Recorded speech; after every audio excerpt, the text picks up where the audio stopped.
Good afternoon, good evening, good morning to everybody out there. Jason here, Signature Esports, and a pleasure just to have you live at a charge. For a little countdown to green action here, presented by Lunatic Designs. It is the Monday night GT3 series live on Facebook, Twitch, and YouTube. Check out Kiko the Lunatic and all he does. And how about we say it all? Good evening to you out there. Everybody is up and running, and they're out there qualifying still. Lap times around this racetrack are going to be right around that 2-minute mark, maybe some sub 2 minutes. We'll see.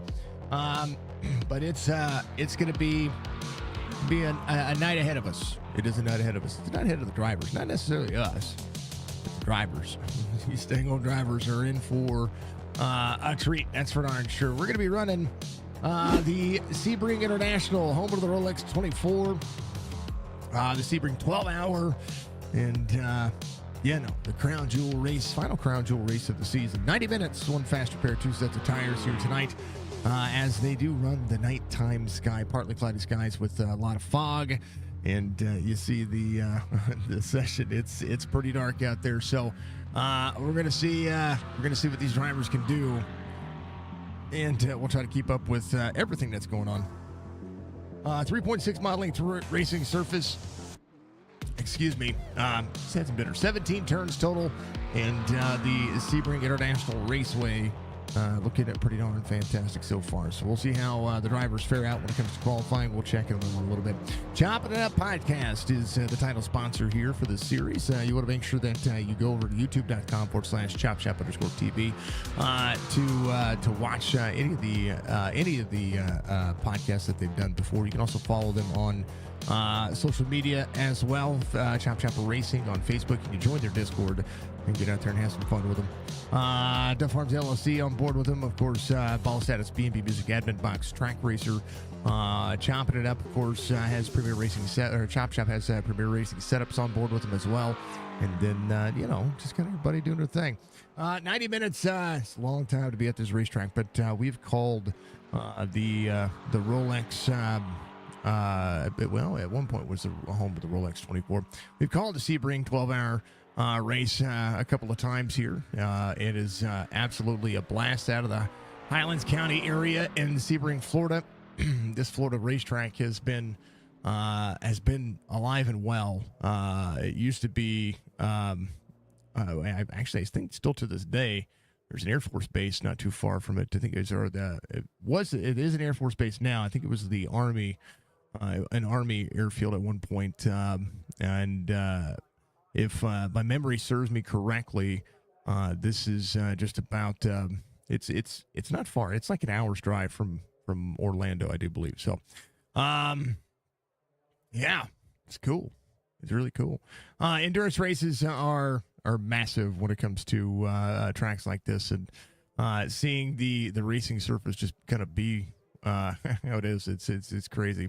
NASCAR owns this racing surface actually via the IMSA Holdings. Sebring International Raceway was opened in 1950, and that's 75 years ago. So this year this track is celebrating its 75th anniversary, which is really stinking cool to see it. It's been the home of the IMSA WeatherTech Sports Car Championship, or the 12 Hours of Sebring, GT World Challenge America, Trans Am Series. The FIA WEC ran there until 2023. Under the United States Grand Prix used to run there at 1959. The FIA FIA GT ran there in 1997. Let's see. Kind of looking at where they were. The GP road course has had eight different variations to it. This one is the current variation that they're running. It is 17 turns, technically 3.7 miles, but who's counting the extra tenth of a mile there? Well, these drivers might be. It's crazy. This facility was acquired in 1997 from Andy Evans, and IMSA Holdings has been holding on to it since. And it's really cool to see that the NASCAR name on a road course like this one, similar to Phoenix and some of the other oval tracks that are out there that NASCAR has ownership stake in. This is pretty big, because this is one of the most popular racetracks you're gonna see out there as far as road course racing here, and well, the haze is showing up, folks. It's just kind of the way it is. So it's very dark. You're good. You're good, Budgie. Welcome in, dear. Thank you, Pats fan. Appreciate you. Everybody's in there. I tell you what.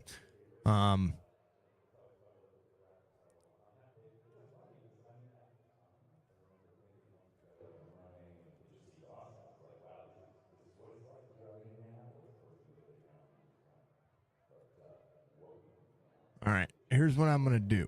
I am going to set a status to myself. Maybe. Maybe not right now. Maybe here in a little bit. I don't know.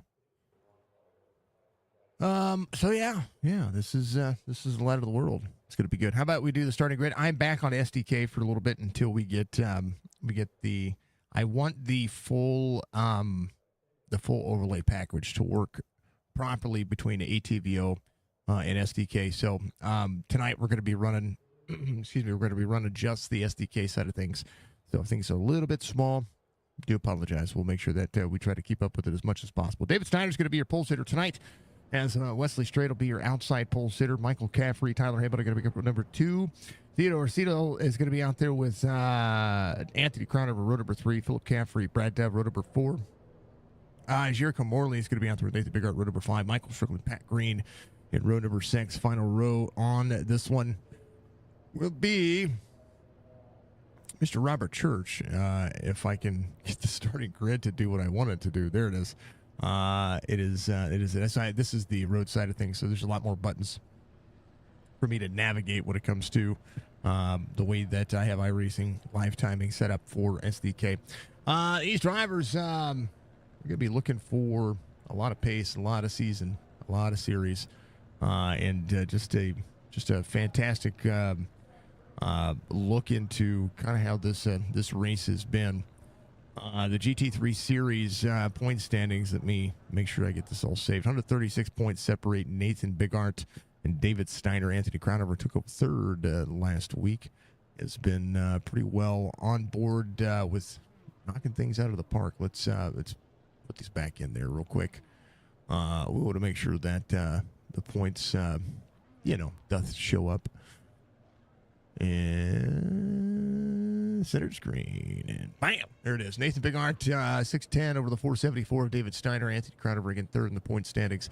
Tyler Hammond and Michael Strickland make up the top 5. 3 different winners on this series. Colby Hartung back in 7th in the point standings. Does have a win on the series, but just kind of looking at how the next few races present themselves.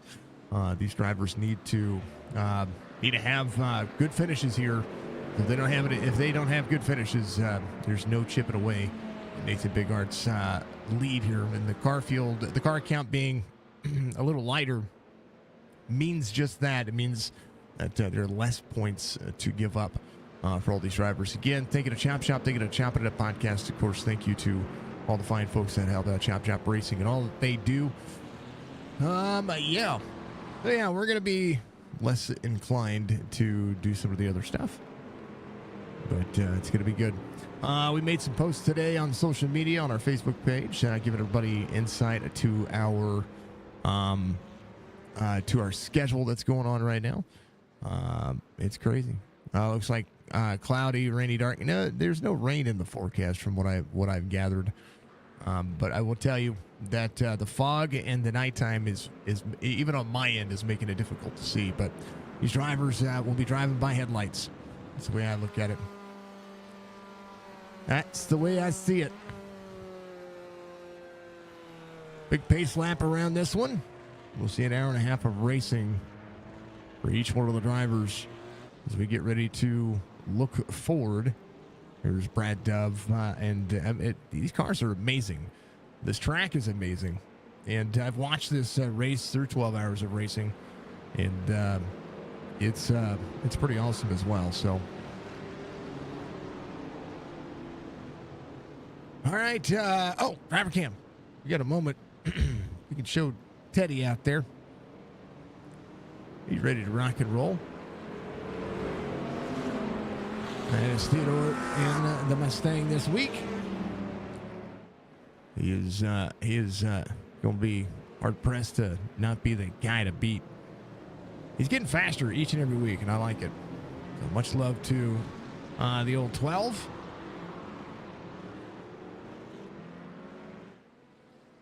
All right, drivers coming around again. I wanted to talk about the corners, but we'll let it phase out right now. Getting through Bishop Corner, which is turn 14. Le Mans Corner is coming up. The Le Mans turn is going to be coming up turn 15 and turn 16. They have the Ullman straightaway, which is a very fast section of this racetrack. A couple of good passing zones, but a lot of downforce to be had for each one of these drivers. So Wesley Straight, David Steiner. David Steiner will be ready to go as they come around onto the Ullman Straight. All the haulers in the middle. There's all the stands, all the drivers. You're ready to go, right? That's the way I see it. Everybody's ready to go. I'm ready to go. Ready to get some racing going. Final turn is going to be a set of turns. It's a right-handed curve into a sharper it's called Sunset Bend, and it's an awkward corner. Let's jump up over here into the underpass right there. All right, pace car is going to dive into pit lane. We're going to do our thing. That was it. We're going. We're green. Full send. 90 minutes of racing here in the Chop Racing GT3 Series. Turn 1. Busy. Left-hander. David Steiner able to take the left-hander. Michael Caffrey takes over a spot. Wesley Straight now into the mix. Hold on to your butt. It's Road Series racing. Ain't no boogity about that. No, sir. Even DW would be like, nah, we're good. I'm restarting SDK for the timers. Gonna stop for just a moment, so bear with me. Go striker for Mr. Van Nest. We'll get everybody caught back up in just a moment.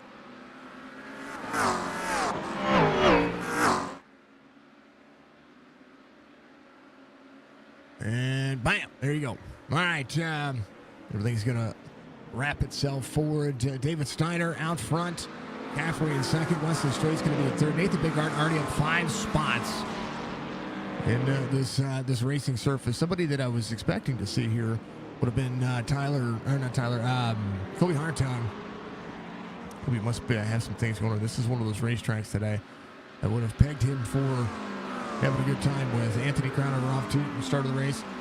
Drivers working through the field. The fog is there, but a lot of visual on the racing surface. Now, as the track gets spread out, we'll see a lot more of these race cars having internal battles. But look at the fog set on the bottom side of the racetrack right there. I do like that that iRacing added the ability to have fog. I just wish the light box at nighttime was better for it. It's really cool during the day.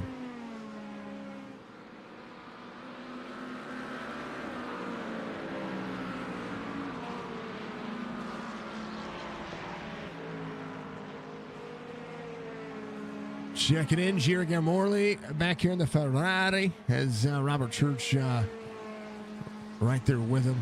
Giro coming out onto now he and Anthony Crownover having two of the same manufacturers here. I do like it. Corvette is going to be a popular manufacturer here as well as the McLarens, and then of course the Mustangs. No Audis, no Porsches. I don't see any Porsches out there, so we're missing a couple of them. But David Steiner out front. Long straightaways for all the drivers. You see the headlights doth be blinking.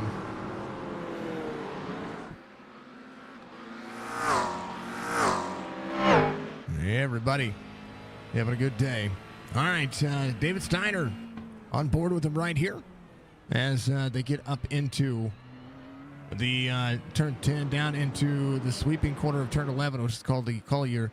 Then turn 12 is going to be a slight right-hander into the tower turn, which is going to be turn 13.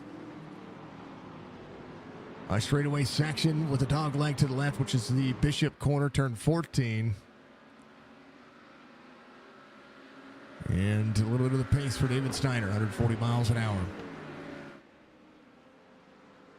Working through the Le Mans section of the racetrack, 15 and 16, onto the Ullman Straight. His sights set on Sunset Bend coming around. It's a fast racing section, but they're through the gears so fast that they really don't get the chance to maximize. They're going to be able to break it into the corner again. Turn 17 sets itself up a couple of different ways here. Up and out onto the front straightaway. Utilize it all over the racetrack. That's exactly what we see. And all the drivers go to work. Stryker having a little bit of bad luck there. Stryker had it on and off track. Spent some time off. Brad Dove having an issue. Had a hard stop there. Dove sits in 10th. Pat Green just behind him. Robert Church is being scored a lap down, but that's just the way that the cookie crumbles when it comes to some of those things. So good opportunity for all the drivers to continue to work. Again, Stryker on and off track. Theodore had it on and off track as well. Here's what happened to Stryker. Just got around the corner, too much speed. Said, watch me whip and watch me nay-nay. Brad Dove having an issue right here. I think it was just a hard braking. Yep. Ooh, saved the car. Nice job. Gira had an issue just now, having to jump to pit road. Right where Mr. Church is. Church getting into the corner. Church went around, and Gira, right into. Straightens it back up, but Gira, car destroyed here. Mr. Van Ness, thank you for the like. Appreciate you very much. Appreciate everybody being out there. Churchy doesn't seem to have that much damage. Fastest lap of the race, a 2:01.81.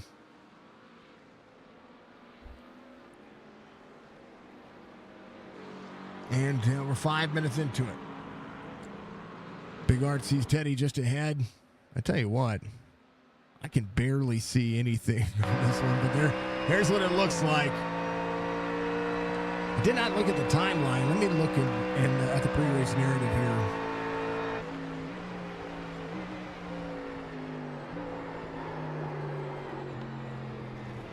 Ooh, baby.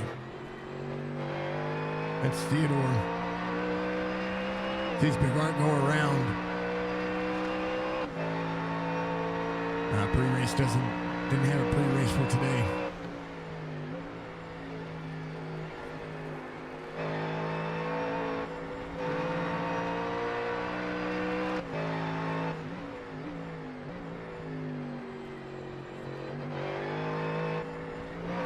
Next week, we're going to Mount Panorama for the second to last race. That will be at Cirque du Spa. We're going to go to Spa for the final race on May 19th. So just 3 races left in the series.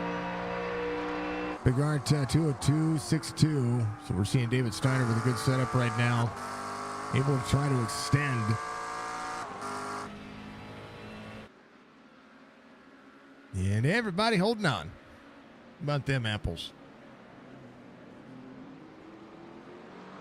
Wonder if they're going from nighttime into sunrise. Be interesting because the session does seem to be brightening up. So I didn't check on that. I should have asked before I jumped in, but I was eating dinner. So apologies. As you're on pit road, he's getting some things fixed. You hate to see that for anybody, but a fast repair is in the book, so opportunity. He is going to be a lap down, but a chance to work that back and be able to push as they come out. Crown over, having an off track, goes back to 10th here. Let's see what happened to Anthony. This is on lap 3. Into the corner, downshifts. Got the tires over the turtles there. Able to at least make it work. So we'll see how he is going to fare out over the course of the next couple of laps. About a 2:01.60 for David Steiner. We'll see 2:01.61. So matching his own lap time here. Big Arts Try to close in some of the pace to a 136. So he talked about this racetrack possibly, being Caffrey's and David Steiner's racetrack, but he's been able to figure a lot of things out throughout the course of the series. So if he's working his way from the back to the front, chances are he's had practice in this one. So we'll see how that one's gonna work for him. Jira coming off pit road is going to be back out there running.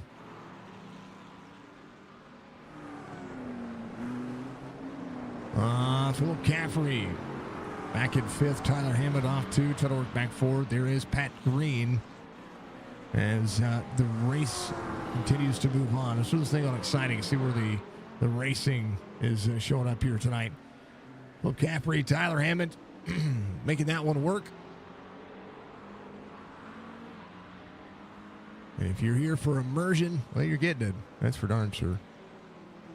Good battle here for Philip Caffrey to Tyler Hammond.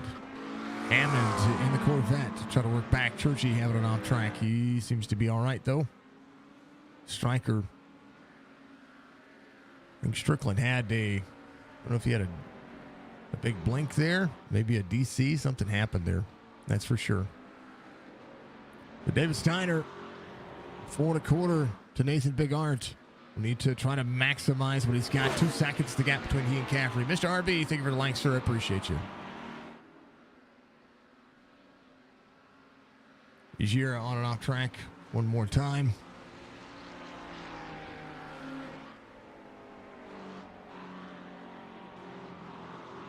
Steiner trying to extend again. 2 seconds the gap. Caffrey just ran a Michael Caffrey just ran a 2:01.81 last time by. Look what he's got here. A 2:02.09. Wesley Straight coming through. A 2:02.54 was his last lap. We'll see what he had this time. Yeah, 2:02.54. Nathan Bigart a touch slower in center of the field. We'll see Bigart in tow.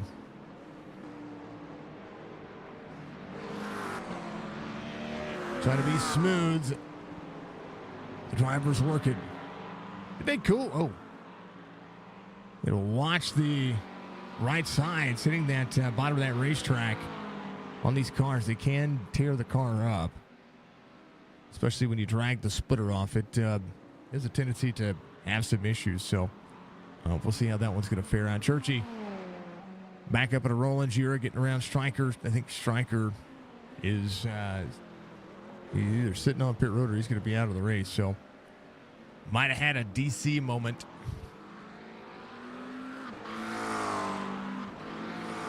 .118 left to go. And David Steiner holding on to a 1.7 second deficit now as we're seeing drivers close back down to the gap. Top 4 still within a blanket of each other. Bigart looking to the inside on Wesley Straight, trying to get it. Gets a little bit free into the corner. Trying to throttle up and now trying to dress and impress. 118 for the drivers.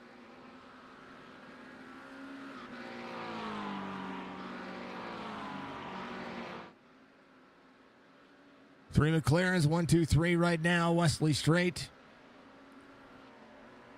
The lone Ford out there. Philip Caffrey's going to be ahead again of Tyler Hammond. Top Corvette right now is Tyler Hammond. Pat Green on a Ford not far off. Theodore 7.2 back from there. Relatively speaking, everybody holding on. Bigart 2:01.26. Some blistering speed here. He's able to dial the car in just a little bit harder than everybody else. And right now, we're almost 13 minutes into the race, and he's driven from 10th up to 3rd.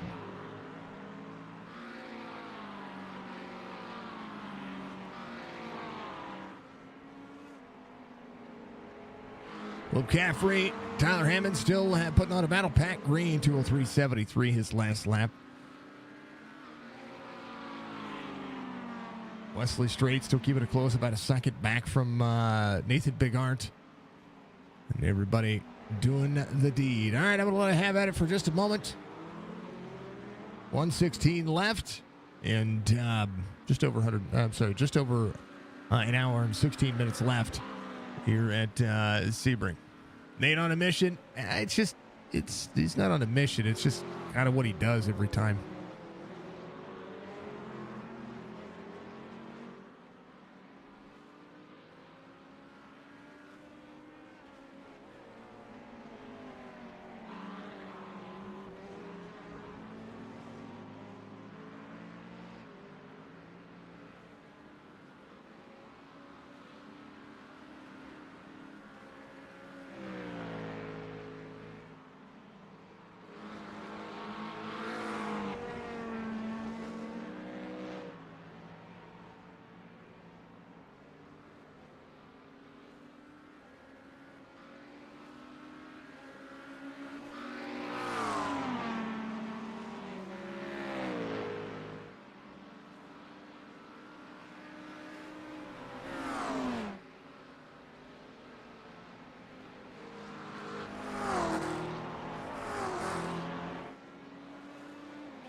2 seconds the gap now between Nathan Bigart and David Steiner.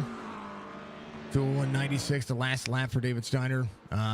Nathan Bigart matching his lap time. Anthony Crownover on pit road. Or, I'm sorry, leaving pit road. Went ahead and got that fast repair. Just under an hour and 10 minutes left.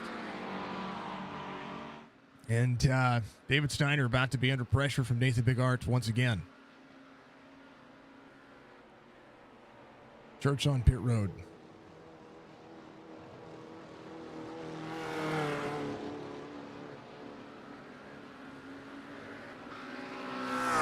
.2 the gap between Caffrey and David Steiner. Wesley Strait sits in fourth. Tyler Hammond's going to be in fifth. Pat Green closing the distance down on Tyler Hammond. 1.5. Pat Green just ran his fastest lap of the race at 2:03.70.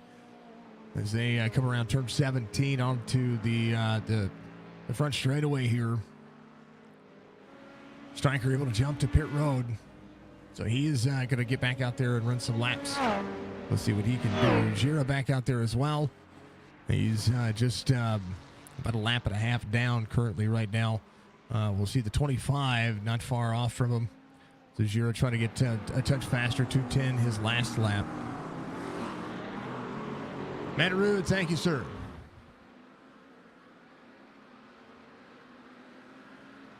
Matt Rude, thank you for the like, sir. I appreciate you. Just a moment ago. Excuse me.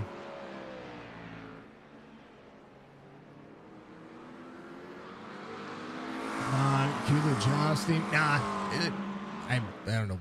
I don't know what to think.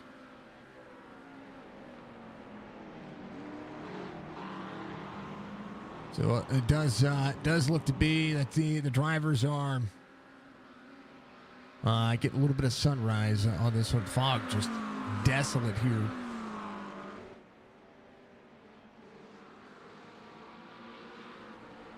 Caffrey keeping it close as well. Wesley Strait not far off. At least they were still within an eye shot. Wesley Strait 4 seconds to gap. His fastest lap at 2:01.86.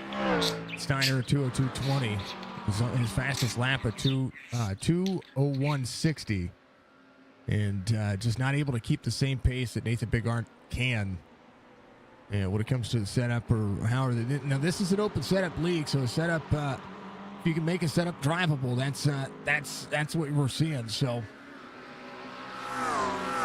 Nathan Bigart has won. Again, back to the points. 12 of the races again. 2:01.15 just ran the fastest lap of the race again. As 12 wins, searching for the 13th win through.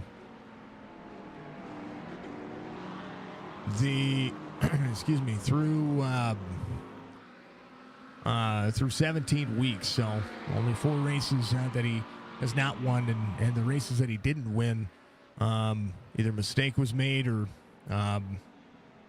something. You know, he lost his own race in that factor. I would say.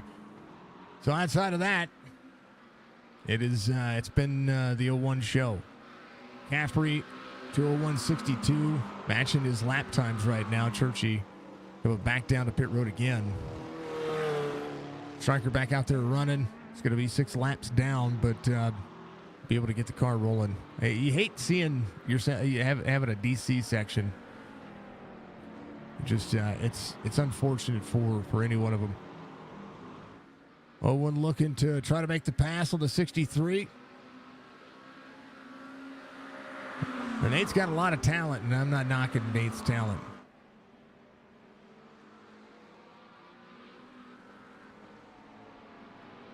But both drivers, David Steiner trying to maximize here. Love to see Caffrey get a win. Would love to see Michael Caffrey get a win. Love to see Wesley Strait power forward and get a win as well. Brad Dove having an issue. It's going to be in the grass. It is up there around turn 3, turn 4, turn 5 area. So he's getting ready to get around the big bend onto the straightaway down to the turn 7 hairpin turn. So right here, this is an awkward turn because it's a right-hander back to a little chicane. Little straightaway drive off up to turn 8 with his Fangio turn, which is a dog leg in between 8 and 9. And then turn 10, again, a sharp right-hander in, heavy into the braking zone. It's into the Collier.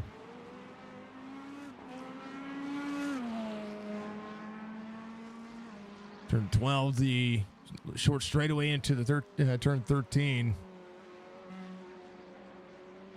And down into the straightaway before the Bishop turn, which is turn 14. So, David Steiner trying to clear Nathan Bigard trying to clear David Steiner. They're ready to turn into the corner. Steiner trying to hold off Nathan Bigard.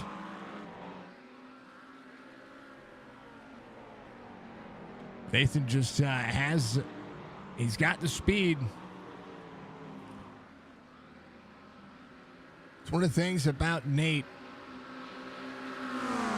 is that he likes to start at the tail end of the field, or what would be, if this was a 20-car field, it'd be a little bit more challenging for him. But, 12, 13 cars, he started 10th.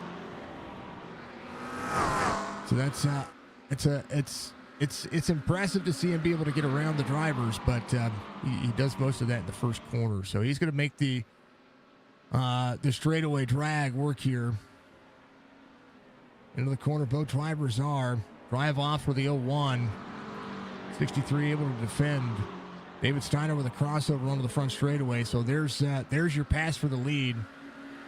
So Bigart will make the pass, and he'll try to pull the drag in for the left-hander here. They battle back door to door onto the straightaway again, setting up for the left-hander one more time. Bigart trying to clear the 63. He's going to be able to do so through the chicane. And Nathan will have a chance to try to step away here.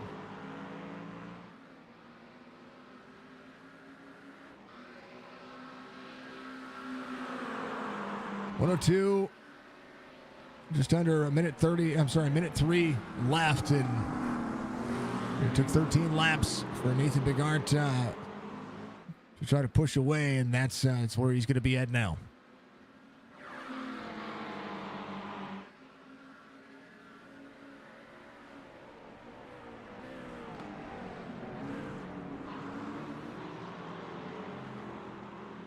Let's go back to Teddy and see how Teddy's doing. He's got the dang old driver cam on.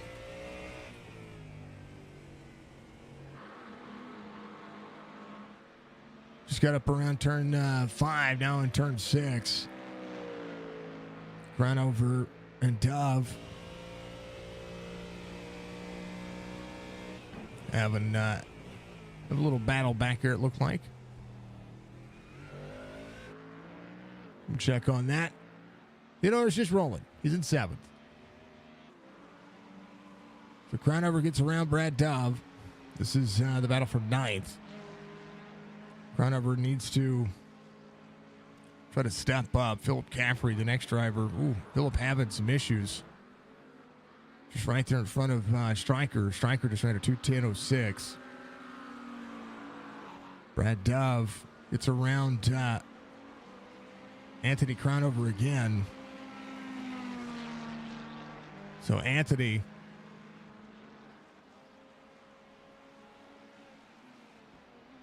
trying to see the braking zone for himself. Into the chicane. The drive off for that Corvette is fine. Good battle here.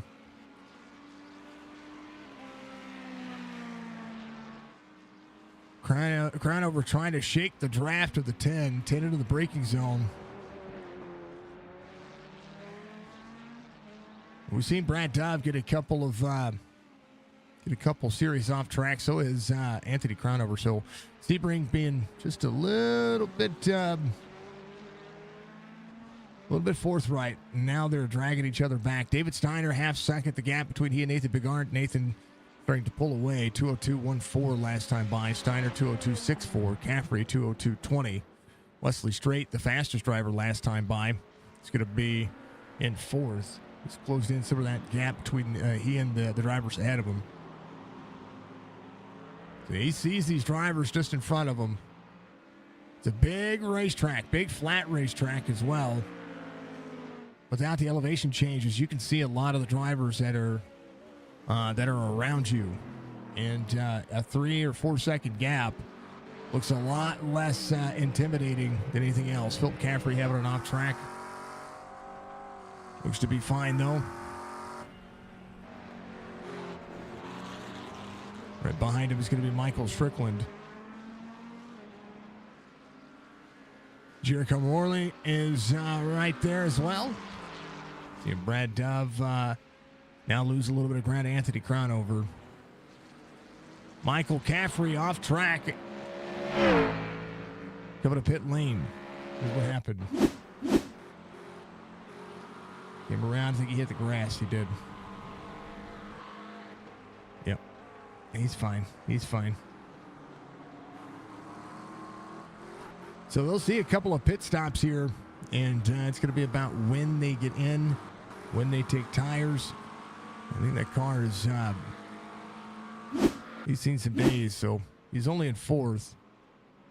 See a couple of pit stops, some fuel, and we'll see what the drivers do. 1.2 second deficit now to David Steiner, who is your pole sitter. Under an hour to go. Philip Caffrey, another off track. Michael leaving pit lane, tires and fuel. Will drop back to 6th. 2:01.51. The gap, or the last lap time for Bigard. David Steiner off 1. Wesley Straight off 1 as well.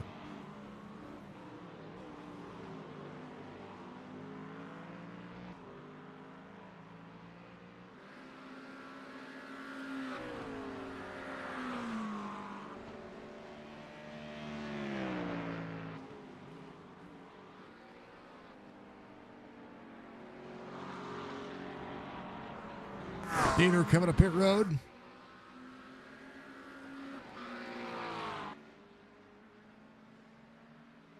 Sheesh. Still can't see it. All right, I'm going to throw you onto the intro screen real quick. I'm going to change cameras, folks. This I like the cameras, but this camera pack is not doing very well.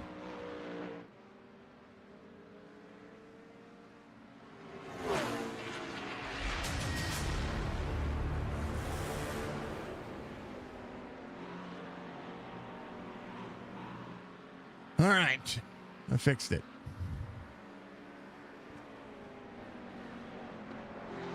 A little bit more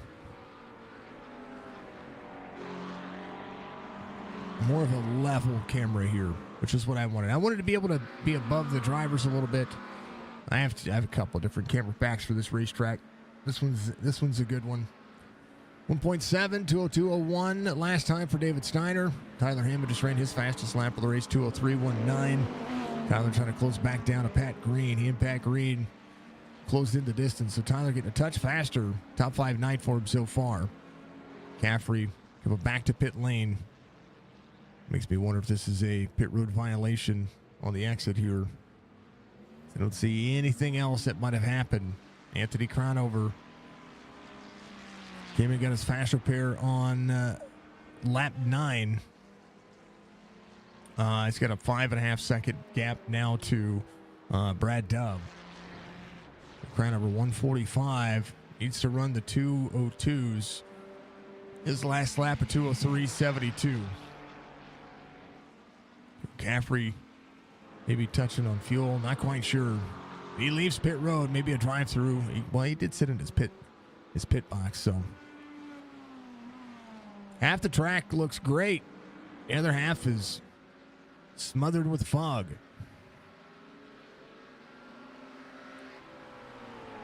Tyler Hammond, 2:03.19. The last time by, he's going to see Philip Caffrey just behind in 10th. He's lapped down. He's doing well. Tyler Hammond in 5th. Just put him a lap down to him. Michael Caffrey, 46.79, came to pit road once again, so that's twice on pit road for him.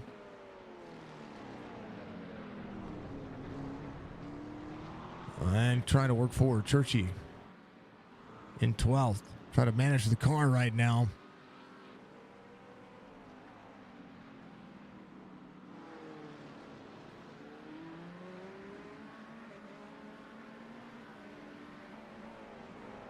Nathan Bigart to David Steiner. David Steiner just ran a 2:01.54. Drivers having a little touch and go moment with the dirt side of things here. 1.8 second gap. So Bigart able to keep it rolling.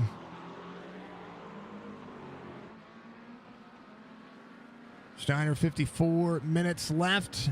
Let's see if he's going to be able to try to make something happen. Churchy having an issue jumping a pit road. Let's see what happened.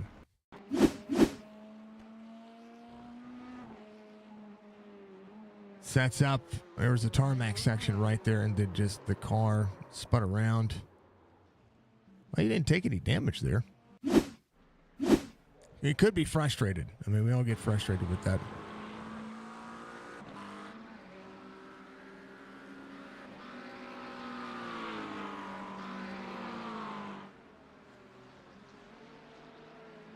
.8 seconds now to 1.9. I think Nathan is he's stepping up, wants to separate himself from David Steiner again.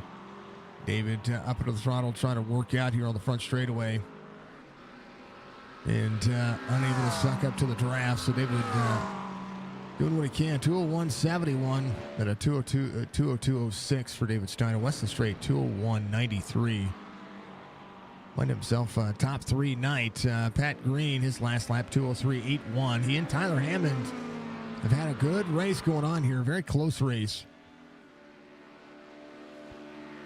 And Michael Caffrey, again, when I talked about him coming back to pit lane on the 16th lap, he's out there to try to run.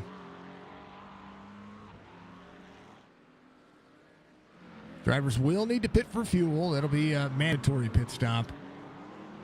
They just can't make it. But it's going to be about when they come to pit road and how long they spend on pit road to make that happen. So a lot of things working in their futures and working with their rhythm.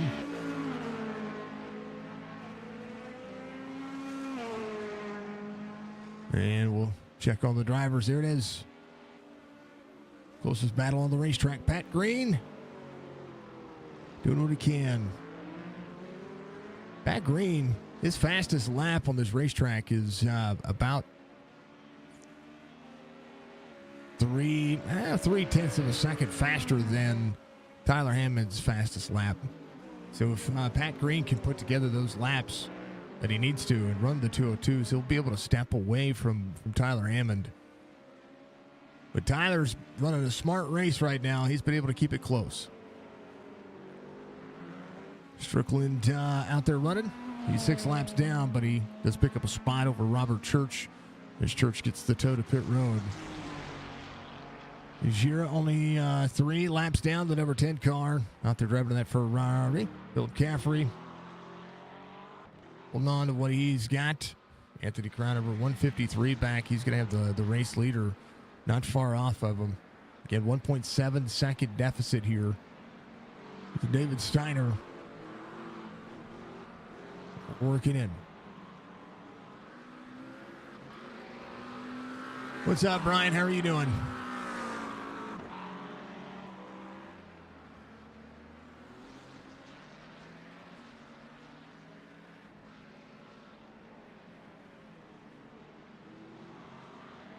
These two are doing just fine. A close battle they have, but waiting for Nate to kind of step away. Usually around the time he pits is usually about the time that we see Nathan find his way into how do I put this? Find his way into a pit box situation. He tries to run the field, does what he can, and then tries to do something on pit road. But fuel, 45 minutes is about what the cars run at Sebring for the most part before they really need to come in for to pit road. So we'll kind of keep our eye on it. Wesley Strait to a 198. He's running sub 202s, and he's doing really well. Just needs a little extra go his way. Right now, 230, the gap between Nathan Bigart and David Steiner. You get ready to set up for turn 17.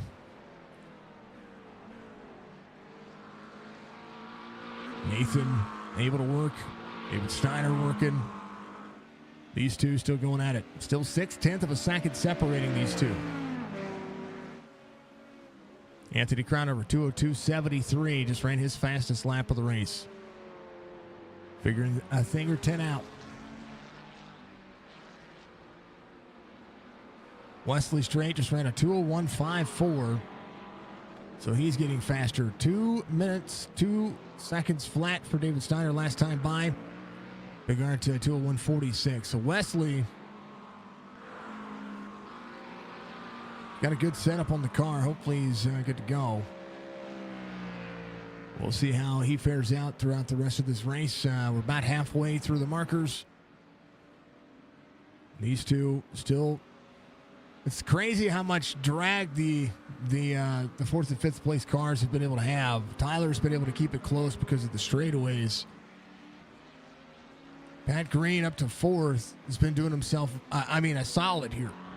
Right now, Michael Caffrey, though, is catching those two drivers. He's about a lap faster than the rest of those drivers, and Conover would be looking at it as well.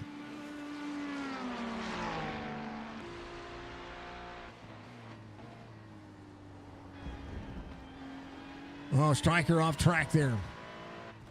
That was a near miss for Anthony Crownover.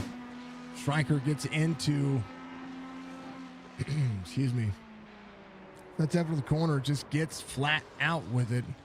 Able to get it righted, gets himself working back around, so he'll be fine. Crownover able to skedaddle on by.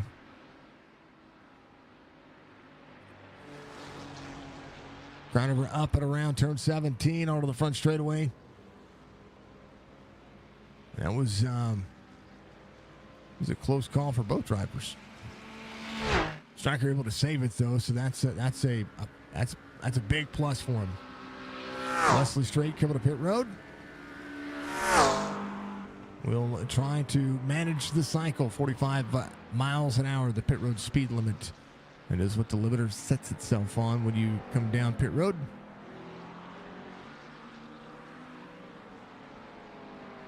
Three seconds the gap now from first to second.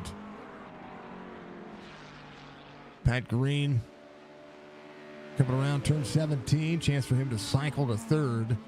We'll see if his setup will manage that as well. Everybody trying to hold on. Yep, Pat Green will make it happen. Now, Pat has separated himself here from Tyler Hammond. 1.8 seconds. His last lap, 203.93. 205.08 for Tyler Hammond. He had an off track here on lap 21. But his tires up. I think he just got free. He did. Those tires do not like getting any air underneath the splitter and the rear diffuser.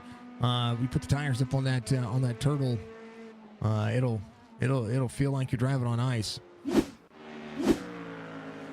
So Pat Green with a little breathing room, 1.5 seconds the gap now. We'll see if Tyler will try to close it back down. If he can close it back down. Big Art is your race leader, 3 seconds the gap between he and David Steiner.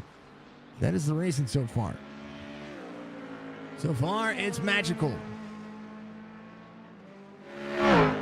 And we'll take a hydrate break halfway through this race, and I'll be right back.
right, pit cycles have continued. Wesley Straight coming around. He's closed in to the back bumper. Brad Dove here trying to get around him.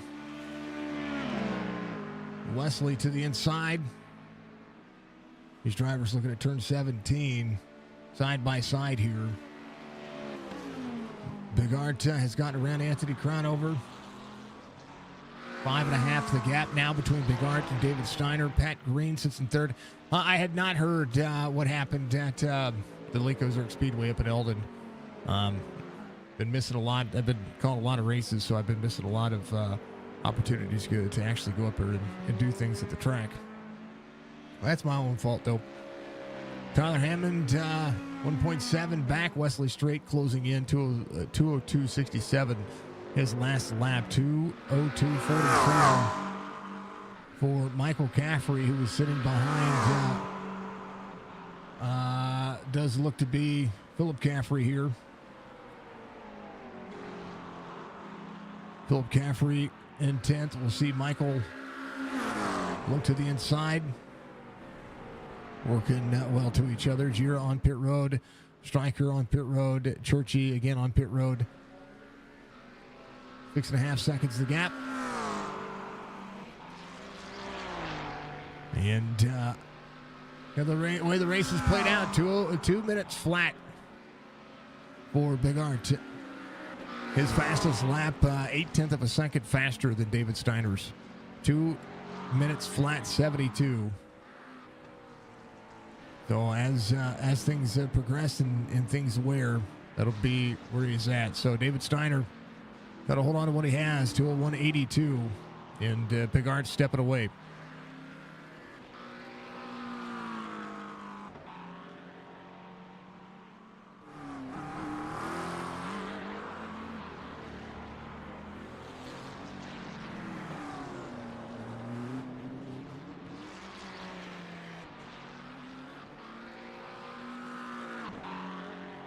Started 16th, finished 9th in the mini stock drive. Got sent, a mini stock driver got sent to the hospital. Her steering wheel came off and the car went straight into the wall in turn 2. Oh man, I didn't hear about that. I hope she's okay. I'll have to look at that. I'll have to see who it was. Probably somebody that we know. 6 drivers up the lead lap. Anthony Cronover, first driver off the lead lap, 26 seconds the gap between he and Michael Caffrey. Pat Green to pit road, getting a full pit cycle in. Bigart trying to make it happen. Cronover, a little off track there. David Steiner, 201.82, his last time by. We'll see what he's going to be able to do here. He's lost a lot of ground to Nathan Bigart, who's almost got a 7-second lead.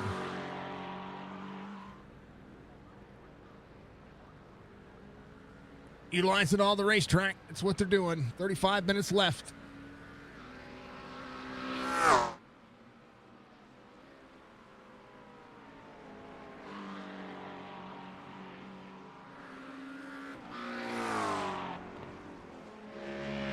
Wesley Straight closing in. I'll tell you what, Tyler just ran his fastest lap of the race at 2:03.11. So he's doing well. He's getting better. One thing I wanted to look at was here's a weather button here I've got. It usually shows me the time. It'll be, is it the sim time or the server time? 07:24. So I think we're getting a sunrise right now. Of course, all the sims are in the future. Tyler Hammond coming to pit road. Nathan Bigart, your race leader. Steiner just ran his fastest lap of the race at 2:01.53. Anthony Cronover just ahead of him. 2:04.32 last time by.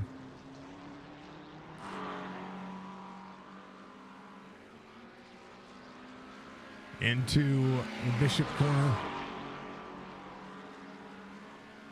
15 coming up, right-hander.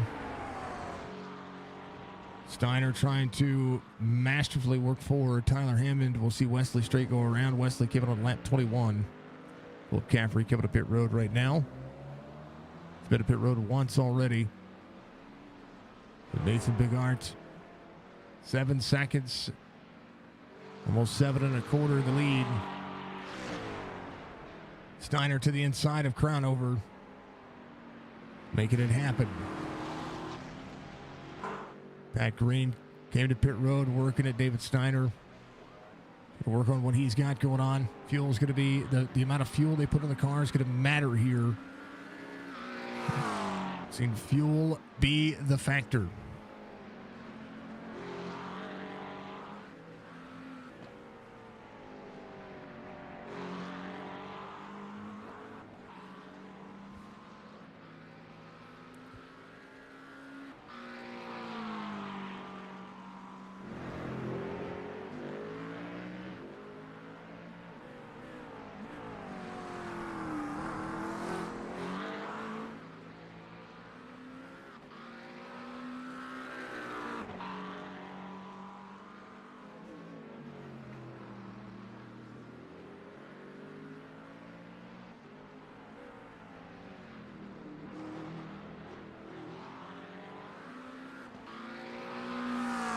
Oh, let's see what happened.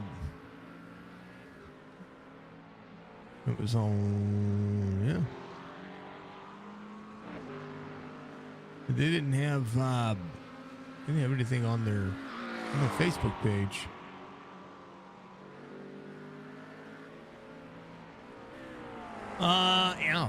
Yeah, I don't. It's not showing me. Because Ozark Speedway. So we also have.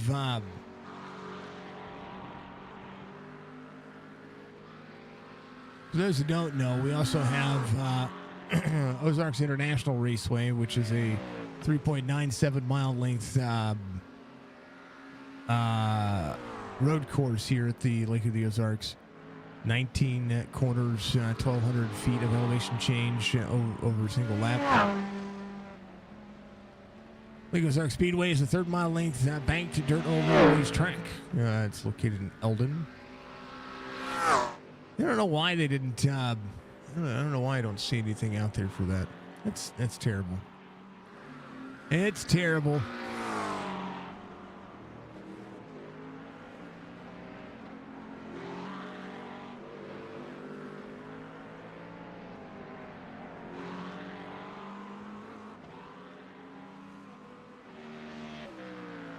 All right. Something to keep in mind, too, if you're out there, you're racing. There's an Indy 500 qualifying event going on this week for iRacing, because iRacing runs the Indy 500 this weekend on their special events page. Let me look at this one. There you go. May 6th through the 19th. So that'll start, it'll start tomorrow, the Delara IR18 IndyCar. If I get a chance to run it, I'll probably try to run it. Coke 600 is going to be May 21st through the 26th. I will definitely be trying to run that at some point. 4 Hours at Thruxton comes up May 30th, through June 1st. Those are touring cars. Nürburgring 24 is June 6th through the 8th, which we will be seeing that. That is an IMSA style race. So the GT3s, the Porsche Cups, the GT4s, TCR BMW M2 CS Racing class. 6 Hours at the Glen will be the GTP and the Hyper LMP 2s and the GT3 IMSA cars. June 27th through the 28th. Firecracker 400 July 2nd through the 7th. The Firecracker 400 is it's going to be running the 87 Cup cars. You'll see Big Art come to pit road. Spa 24 July 11th through the 13th. It is going to be the GT3 class. Brickyard 400 is going to be the NASCAR Cup Series again. That'll be July 23rd through the 28th. Knoxville Nationals is July 29th through August 3rd. That'll be the 410 winged sprint cars on iRacing. Quarter mile 1000 is going to be the HPDs, the GT1s and GT2s. That is August 15th through the 16th. Crandon special event, August 19th through the 24th. It's the Pro 4 Off-Road Truck Series. And then the Indy 6-hour endurance race held at Indianapolis Motor Speedway. It's the GTPs, the Hypers, the LMP2s, and the GT3s. It's a multi-class race. Bristol 500, September 10th through the 15th. There'll be the NASCAR Cup Series, Bathurst 1000. Big supercars, that'll be September 26th through the 27th. The Petit Le Mans is going to be out there October 3rd through the 5th. It's a 10-hour endurance race. The GTPs, the Hypercars, the LMP2s, and the GT3s. The MX 500, which is the Martinsville 500, will feature the Global Mazda MX-5s. The iRacing the FF1600s, which is an open wheel, short little box car. The Ray FF1600, that's going to be October 31st through November 1st. The Suzuka 1000 kilometer is going to be the GT3 class at Suzuka Circuit. That is November 14th through the 16th. The SCCA runoffs, November 22nd. That is the SCCA National Championship runoffs at the end of year championship meeting, the Sports Car Club of America. Racing competitors, they haven't determined what cars are going to be. The Winter Derby will be the super late models. That is at Five Flags, December 3rd through the 8th on iRacing. And the Chili Bowl special event, December 16th through the 21st. It's the Dirt Midget cars. And the Production Challenge, December 19th through the 20th. And that'll be it. It'll be cool. It'll be awesome to see. You're still waiting for your sub driver to relieve you. I get it. You got somebody out there to help you. Go switch seats with Big Art. There you go. David Steiner, 11.5 seconds back. Beautiful track there at the Ozarks someday. You want to get out there and watch it race. It's a great track. I like I-55. I like what else? What else do I like? Well, Lucas Oil. It's a family track, or family ties to that racetrack. 26 minutes to go.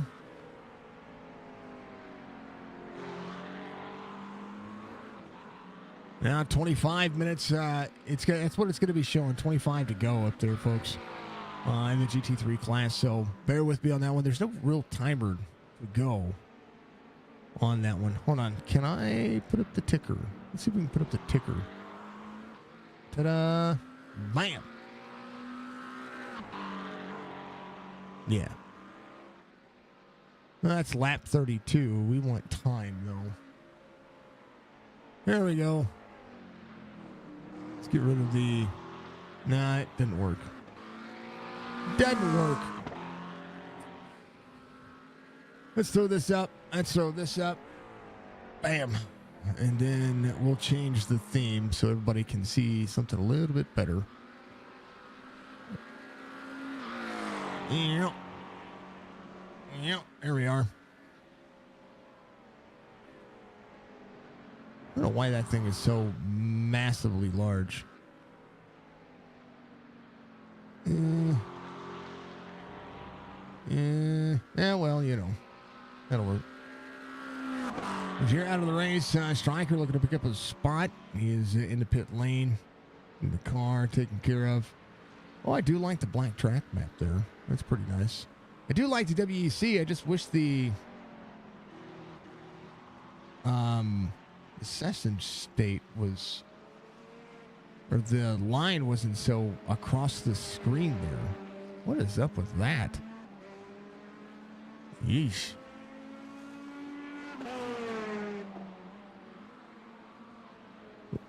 Trying out different themes. Sorry. All right, folks.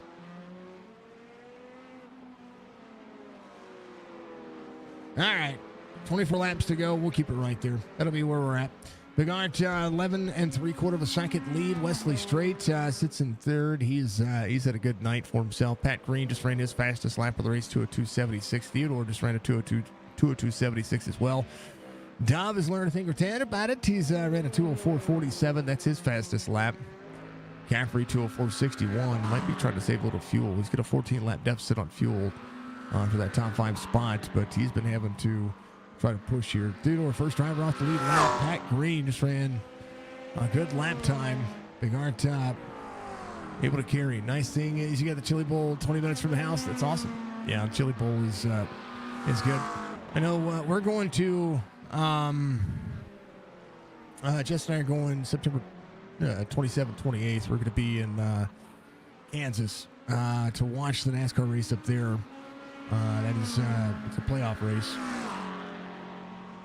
And then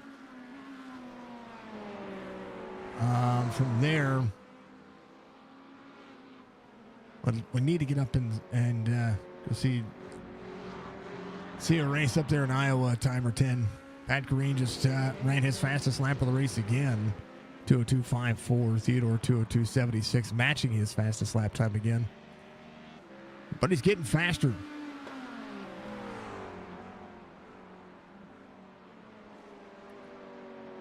Nathan working up and out of the front straightaway. We'll go around Stryker. Stryker coming back to pit lane. Gonna pick up a spot.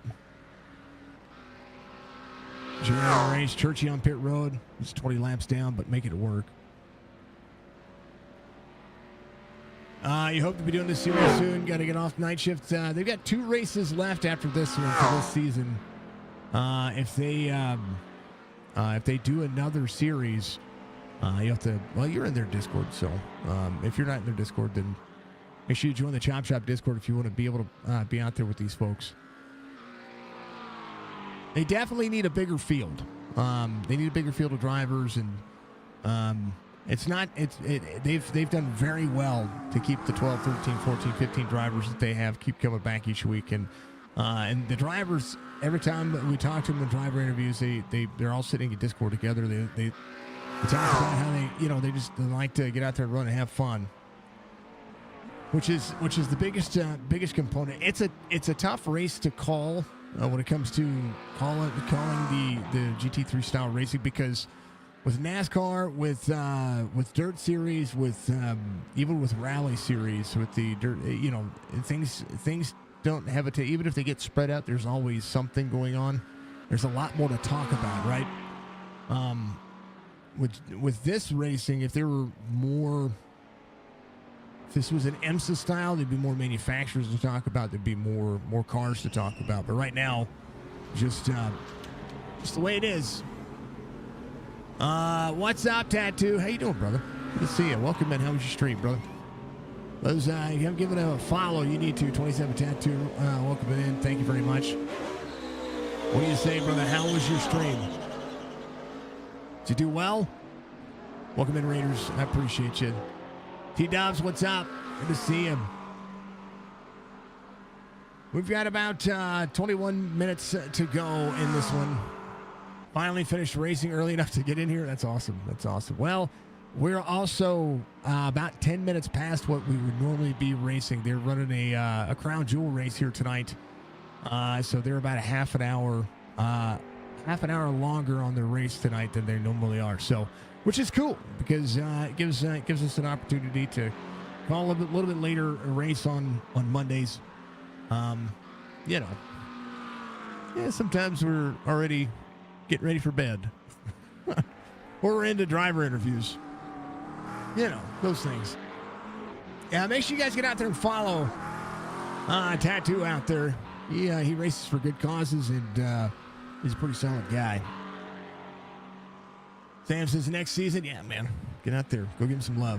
Never been to Kansas Speedway, that's on the list. I've been to Auto Club Vegas, Phoenix, Texas. So I've been to Charlotte Speedway, Charlotte Motor Speedway. I've been to Bristol once before. Been to Kansas, Las Vegas. I've been to Chicagoland, and I've been to Iowa. Martinsville is on the bucket list. We want to go back to. I want to take Jess to Bristol. Talladega, I need to go to. I haven't been to a Talladega race or a Daytona race. Haven't been to Phoenix. Would like to go to Phoenix and see a Phoenix race. But just because I want to experience it in person. I don't like it on TV, those kinds of things. So I like racing, like all the races. Thank you, Budgie. I appreciate you. Give the shout out to our good friend over there, David Steiner in second, Wesley Straits in third, 30.5 seconds. Wesley's had a very solid night tonight. He's got a 42 second gap to the lead, but he's ran his own race. He's been very comfortable. 11th spot, 10 laps down to Brad Dove. Dove 2 laps down, has had a comfortable night. He's just building confidence each week. Went to Rockingham this year. Yeah. I've been to Wilkesboro. I've been to a lot of dirt tracks. Called some races at some dirt tracks throughout the years. But outside of that, we've, been, as far as the NASCAR side of things, I've got a bucket list. And one day when we have no kids in the house, I think Jess and I might just sell everything, get the RV, and, do the thing. Do the thing. It'd be fun. I think it'd be fun. Come on, Striker. Keep it on the track. I'm totally kidding, brother. It's tough to drive, man. It's a tough racetrack.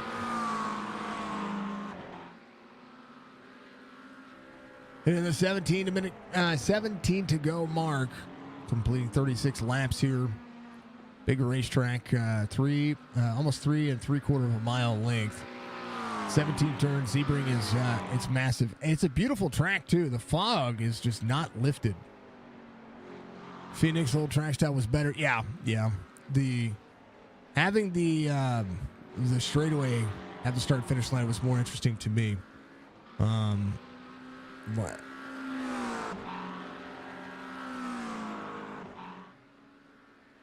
Let's see. The new config, especially when the infield used to be mainly dirt. Yeah, grass and dirt. Ultimately goes to go to Indiana to go watch the USAC Sprint Week or USAC Midget Week. Yeah. We get the World of Outlaws over here quite a couple of times. Somebody, I can't remember who won the last World of Outlaws race here. See, Budgie? I know. You see, now you know. Sorry, Budgie. We all get distracted. Yeah, you loved it? That's awesome. Deal, man. I love dirt racing. I love NASCAR. I love GT3. So I've been to a few road courses as well.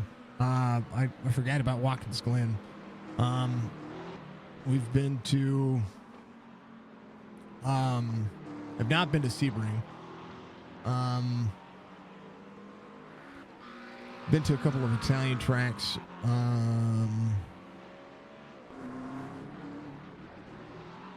There's a track in New York I've been to. I'd have to make a list of them. It's just, you try to make sure that you keep up on where you've been, right? And sometimes I'd always forget where I was at. Tyler had an off track. He's mowing the grass. There it is. Tyler mowed the grass. All the love, all the support. Thank you very much again for the rain. Thank you folks out there for giving us likes and sharing the stream and a little unique. I want to see this series have a blow up, right? Because Monday nights have been our toughest broadcast. And I'm not talking about the racing. The racing's been good. Nathan's just been dominant all season long. There's not much in the weight of trying to stop him, right? Where he excels at is he's just faster than everybody. Whether it's a setup or whether he can wheel it better than everybody else, he's just better than everybody else out there. His own downfall sometimes is just his own mistakes, and or unfortunate events. So he's just bad fast, and that's the way it is. David Steiner is a bad fast driver.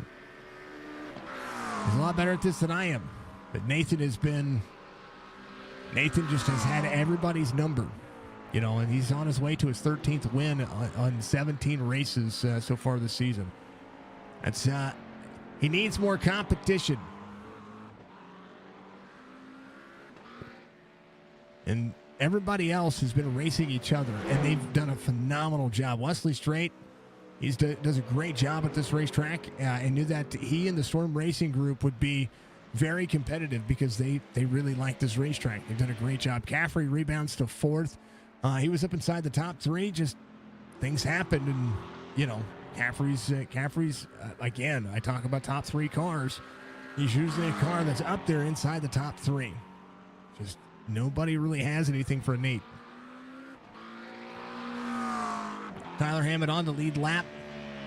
It's slideways out of the corner. He's getting better and better and better each and every week, and you just gotta give the shine to the man. Daddy, he's our lone driver, Cam, but he's pretty stinking awesome.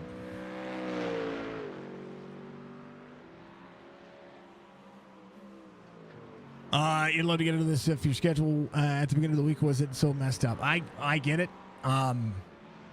Monday's a tough night, and the reason why it's on a Monday night and not on another night is because, well, that's Monday nights were the free night for me, and so Dirt went to Thursday when my Thursday freed up, and Monday night became the GT3 series. I think they used to run it on Wednesday. It was usually it could be a better night for folks too, but I love this style of racing. It's tougher to call, gives me a challenge, it gives me you have to feel the time, right? You have to feel the time, and you have to make sure that you give it 110%. And like everything else, these drivers are out there. They deserve to be called like they deserve, and we love them. I appreciate every one of them showing up. Everyone shows up, and Nate beats their butt every week. I'd be deflated. It just shows you just how well these drivers enjoy the style of racing. And I encourage everybody to get out there and try to run some road course racing. Road course racing on iRacing, I know that we call a lot of NASCAR, and NASCAR is very popular on iRacing, but the GT or the road side of things, as far as officials go, it has the advantage over everything that's out there. So that's the reason why dirt doesn't get as much attention as it should. It's the reason why the NASCAR tracks aren't updated near as much as they are. That's all, of course, going to be changing here very soon. And that is because NASCAR 25 is coming out, and iRacing, being the developer for NASCAR 25 needs to. They're going to have to step up to their game when it comes to the NASCAR side of things, because you want that game to succeed as well as what iRacing has been able to do. So, look, David Snyder. We'll see Philip Caffrey just behind him. Big wheel hop there. And I'm going to take, we got a little bit of ways to go, about 10 more minutes for these drivers. We'll take my final hydrate break, rest the voice for just a moment. And we'll be right back. And we'll leave the racing all exciting so you can see what's happening with all these drivers. We'll be right back in just a moment, folks.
All right, a few moments there. Tyler Hammond, last driver on the lead lap, sits in fifth. Theodore Anthony Cronover, 8.5 back. Or 5 minutes left to go. Big Art has a couple of laps, about 3 laps left here. Striker back to pit road here. Comes in and leaves pit lane. There he goes. So Nathan Big Art rolling. Philip Caffrey out of the race. Striker not going to be able to get another position out of this, but hey, might as well still roll. Brad Dove up to 9th. Wesley Straight out of the race. He's 2 laps down. Had a top 3 car all night. We're going to go back and see what happened to Wesley Straight.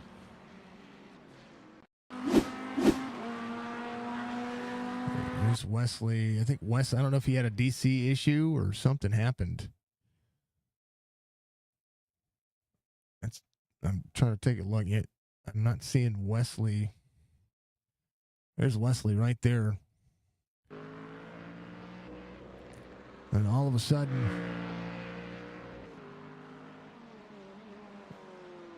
coming around, and he's going, he must have DC'd. Something happened. Dang it. Dang it for Wesley. Hate to see it. Big Art 202.10. Tyler Hammond having an off track.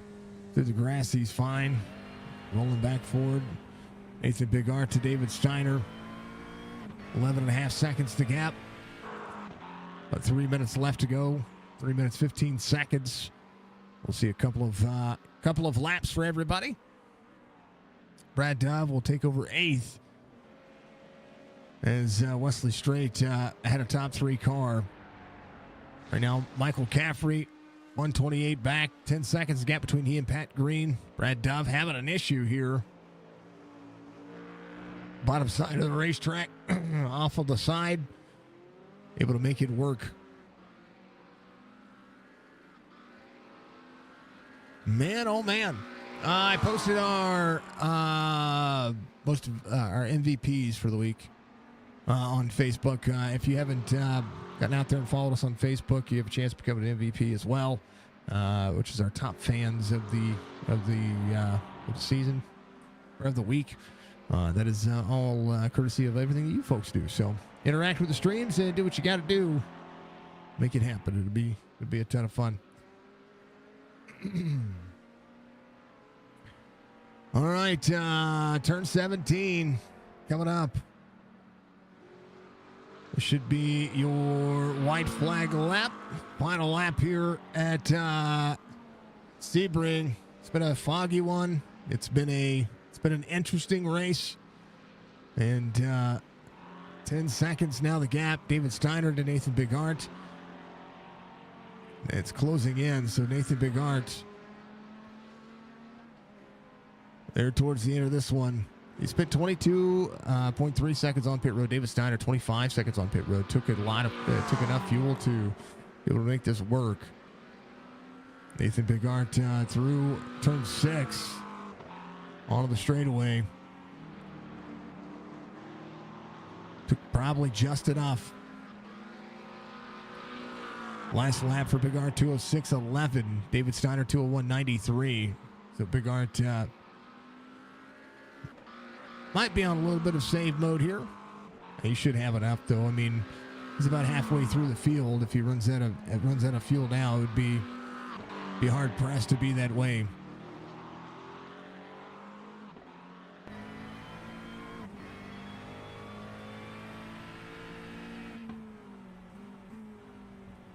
Striker off track again. Nathan Big Art coming around for the final couple of corners here through 15 and 16 as they go. 63.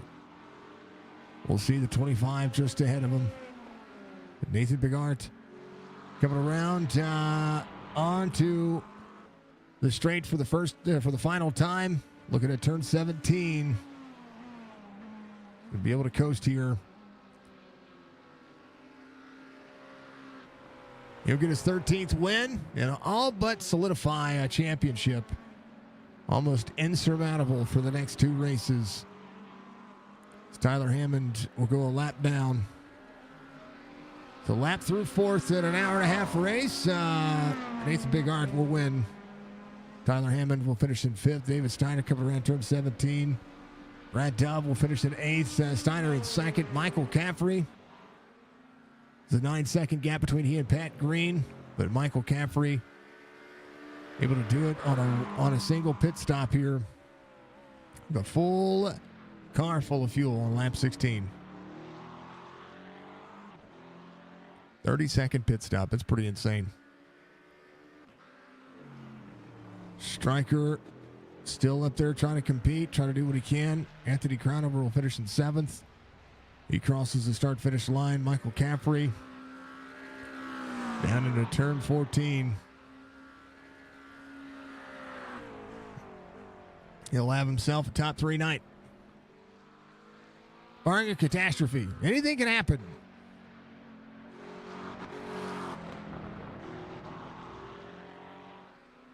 On to the straightaway. He's fluctuating. He's doing the flux capacitor. Nah, he's not doing that. He's doing good. You get him next time, Stryker. Yeah, they got a couple of races left. It'll be good. This road course stuff is difficult. It is, but I tell you what, road course racing makes you a better driver overall. I mean, Nathan is good at everything that he does. I think Caffrey is coming to pit lane. He's going to do it. Can Pat Green make the pass up to speed? Oh, man, just barely. Pat Green will finish 4th. Was able to catch the time up to Mr. Caffrey there. Hopefully there was no penalty involved there. Stryker will come around. He'll be the final driver. We'll take a look at your race results here. As Bernard picks up his 13th win. David Steiner. Pat Green. I think there was a penalty. So Pat Green's going to finish in 3rd. Caffrey 4th. Tyler Hammond 5th. So a penalty after the fact for Mr. Caffrey. So Pat Green picks up 3rd. And Tyler Hammond will be, again, anything can happen on these race courses. And a penalty assessed there. So Pat Green, nice job for Pat. Tyler Hammond will finish 5th. Theodore's going to finish in 6th. And thank you to Theodore for running his driver camp as well. I appreciate that every single week since he's been doing that. Anthony Crownover in 7th. Brad Dove in 8th. Wesley Strait in 9th. Philip Caffrey in 10th. Stryker, Najira, and Robert Church at the tail of the field. 13 drivers tonight. They'll go to... back to it again. Let me go back to the schedule. Mount Panorama next week. That'll be a fun race as well. Maximum effort for all the drivers. That's for darn sure. Let's talk to Nate. Nate gets the win here, 13th on the season, and showing up and showing out, man. Congratulations. This one is a little longer, but able to do what you do as you normally do. It adds a whole lot of, it's a big difference in everything. I really got to, use the bathroom now that it's over. You really got to stay focused. Easy to get tired and just lose your mind, your concentration in, the 3/4 to the 7/8 mark. Once you get right down to the end, you start to perk up again, but it's just that 3/4, 7/8 mark, it really you just drained and ready for it to be over. But definitely a great race for me. I was very happy. I'm very familiar with Sebring. Knew that I was going to have great pace here. Decided to try, not to qualify, start in the back, get to race with everybody. I think I was probably a little bit over aggressive at the drop of the green. I could have, gone a little easier, but I guess I was panicked in the sense of, a lot of these guys are very fast also at Sebring. Dave, Wesley, Caffrey, Pat, Tyler, they're all fast at this track. So I was worried about them getting away. So I was trying to go a little too hard, I guess, at the start. But, left plenty of room for everybody to race. Wasn't nothing like I caused an incident, but just happy to get through the pack clean. Had some great battles coming up through, especially Wesley didn't make it too hard, but definitely Caffrey and Steiner made it fun and aggressive, and we had a great time, great battles. I'm just happy finishing tonight with a smile on my face for sure. Uh, all but locked up a championship here. So the next couple of races are just we talk about you guys having fun each week, but really, realistically, the points will be almost insurmountable for because of how the crown jewel points are set up. But going into the next couple of weeks, it's going to be um, more of the same. I mean, we're going to some tough tracks, but we're going to go, you go out there and try to lay it all out there and finish the season strong, I think.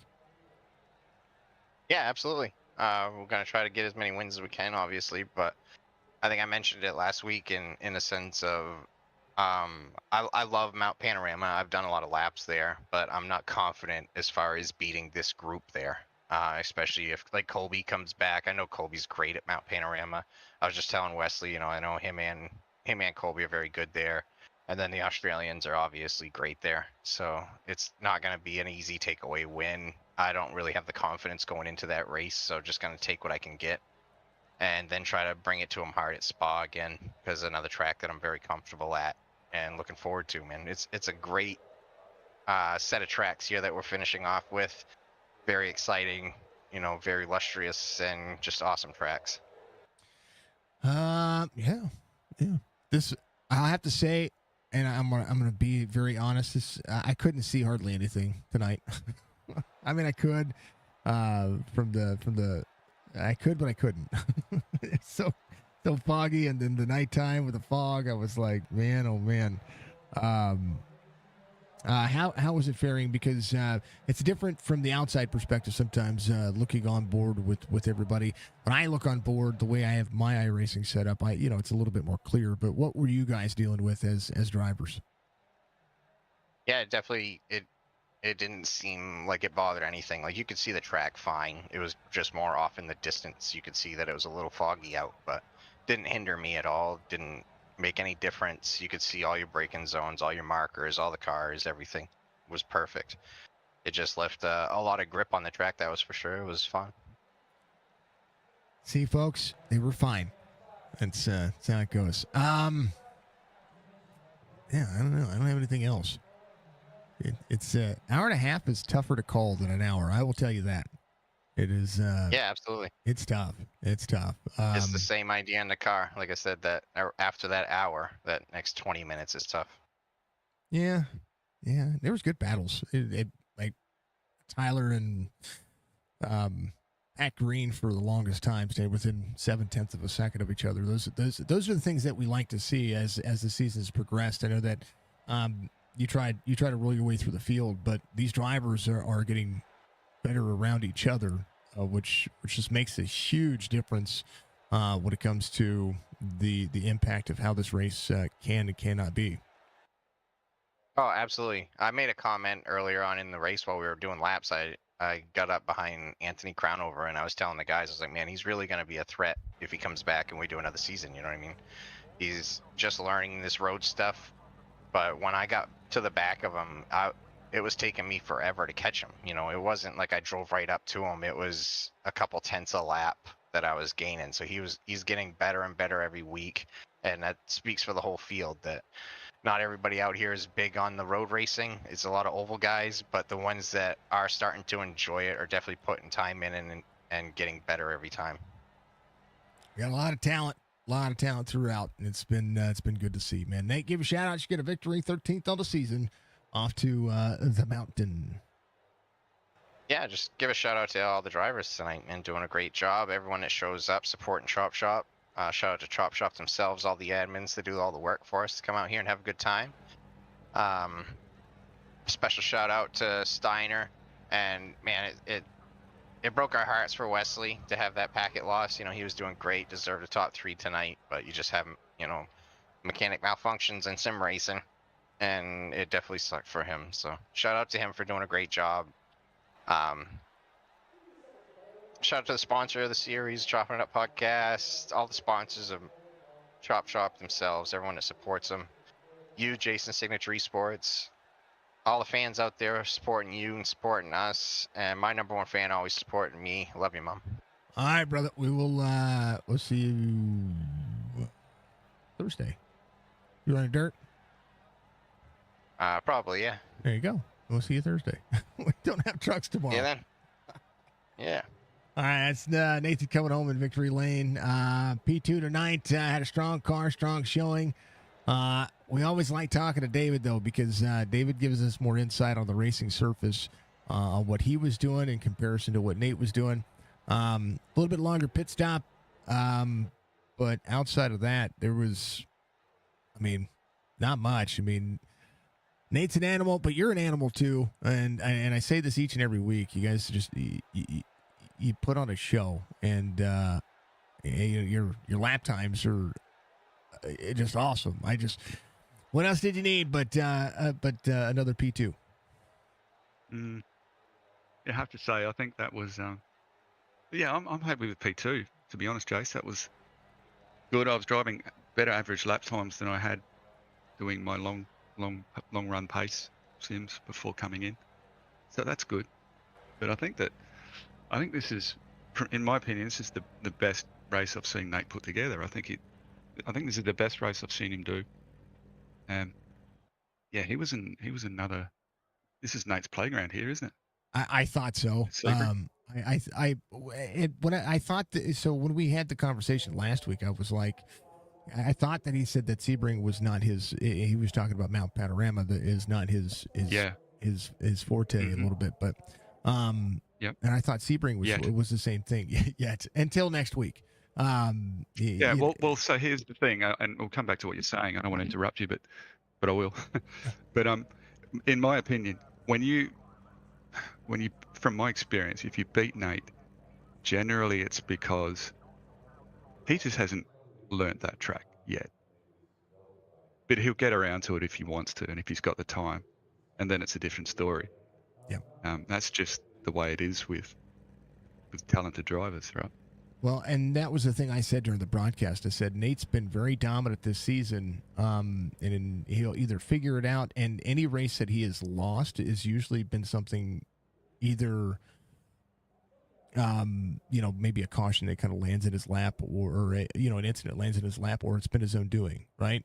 Everything else has been just hard racing, and you guys. You guys are always putting on a show. There's nothing that stands to say that you're not, right? But it's kind of. I hate to toot Nathan's horn as much as I'm tooting Nathan's horn here, but because 13 wins on a season is impressive. But the guy just figures it out. But you always give, and he's improving. He's a better version of Nate than he was 17 2 seasons ago. Yeah, he's just getting better, and you see, the real difference between, I think, him now is he's making fewer mistakes. Mm-hmm. The little ones, right? The little ones where you just get the rear wheels just off track there into the dirt, like we have here. It's whatever that right hander is. I don't know. It's probably, I don't know its name. I should learn it, but. And that cost you a couple of times. He's not making those mistakes, from what I can see. Very rarely he does one, and it's normally in a hairpin turn. I think he goes in a little too deep every now and then, but rarely. And so he's just consistent. It's like a magical drive line. You just watch him drive his fastest lap, 2:06, 2 minutes flat, 69 to the good. You were a 2:01.28. And when he laid that down, I was like, I didn't think he could get faster, because I watched you two exchange lap times, and I was like, all right, this is cool. These they're getting a little bit faster, and they're pushing a little bit harder. I get that. And then he goes and lays that down, and I'm like, yeah, I didn't think you could. So get faster. Then we go into, I remember that period you're talking about with the times being posted, but then we get into, sure, the tank's coming down, but the tires get old. Mm-hmm. And I start to be affected by that, and Nate can keep improving. That's what I see. Yeah. And so I can't keep up posting a new time because I can't handle the tires, but he's able to at that point. Do you know that he posted that lap time, And the lap before sorry, he came Jace, to I'm pit going to road? interrupt you again. One other thing. I learnt this when he boxed. He was doing those times consecutively, slightly quicker. You know, matching him. I was matching him for a while, but then as we just talked about, he kept going. But then he pitted 2 laps after me. So he's saving fuel. And that when I realised that, I thought this is probably the best I've seen of Nate yet. Yeah. He was saving fuel during that time.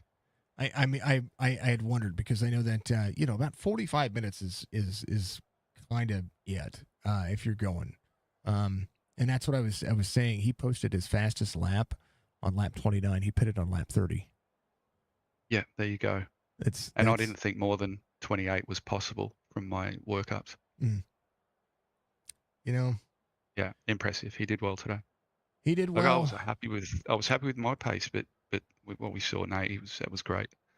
So That was great. my question is do you go back and watch the not necessarily the broadcast, but the replay of the race? Because an hour and a half of me calling a race is I'm not going to give as much insight as what you could probably learn of just watching him drive. Do you go back and just try to review what other drivers do? On occasion, yeah, not every time, but you're right. It's a good way to do it if you want to, and it's a good example of how to learn where to find the extra time here at Sebring. It'll be a good idea to watch that now, I think, just to see what he's doing. Yeah, because we He's have just driving real well. The Sebring 12 coming up very soon. I was talking about that. I think we iRacing special. We did it, or did we do the 6? I think he did the 6. Might have been the 6 just about a month ago. I'm looking again. Give me a moment. Well, I went through it earlier. Indy 500 this week, Coke 600 in a couple of weeks.